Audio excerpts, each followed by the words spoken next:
విష ప్రచారాలతో జగన్ అర్హత సాధించి ఉద్యోగాలు పొందిన వారిలో అలజడి సృష్టిస్తున్నారని ఎమ్మెల్సీ భూమిరెడ్డి రామ్గోపాల్ రెడ్డి ఆగ్రహం వ్యక్తం చేశారు. కూటమి ప్రభుత్వంలో పారదర్శకంగా నిర్వహించిన డిఎస్సీలో అనర్హులకు ఉద్యోగం ఇచ్చినట్లు నిరూపిస్తే ఏ శిక్షకైనా సిద్దంగా ఉన్నామని సవాల్ విసిరారు. మంత్రి లోకేష్ పై బురద చల్లేందుకే జగన్ నోటికొచ్చినట్లు మాట్లాడుతున్నారని విమర్శించారు.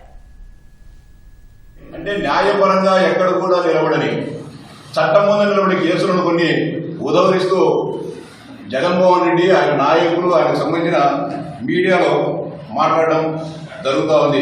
అదేవిధంగా ఇంకోటి మాట్లాడతారు, పేపర్లో చూసి రాసినారు లేకపోతే కార్మిక జరిగిందని.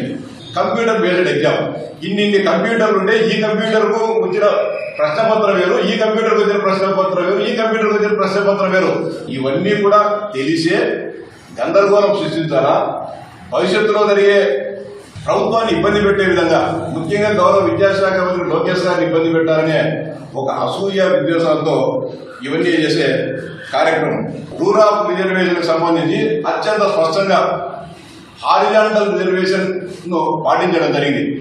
ఎక్కడైనా సరే రిజర్వేషన్ ను అతిక్రమించినారో, రిజర్వేషన్ పాటించలేదనో, రిజర్వేషన్ కలిగి ఉన్న అర్హత కలిగిన అభ్యర్థికి కానీ ఉద్యోగం రాలేదనే విషయాన్ని ఎక్కడైనా చూపిద్దామని చెప్పి ఛాలెంజ్ చేస్తా ఉన్నాం.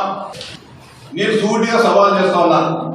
ఈ 382 మందిని కావాలని మీకు ఇస్తా, ఎవరికి కావాలంటారు వైఎస్ఆర్సీపీ నాయకులకు మీరు పరిశీలించండి, పరీక్షించుకోండి.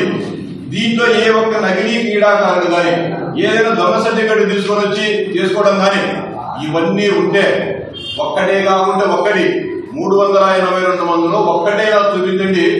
మీరు ఏ శిక్ష వేసినా కూడా భరించడానికి మేము సిద్ధంగా ఉన్నాం. జగన్మోహన్ రెడ్డి చేస్తున్న విషపు ప్రచారాన్ని గమనించాలా, ఖండించాలని చెప్పి సవినయంగా విజ్ఞప్తి చేస్తా ఉన్నాం.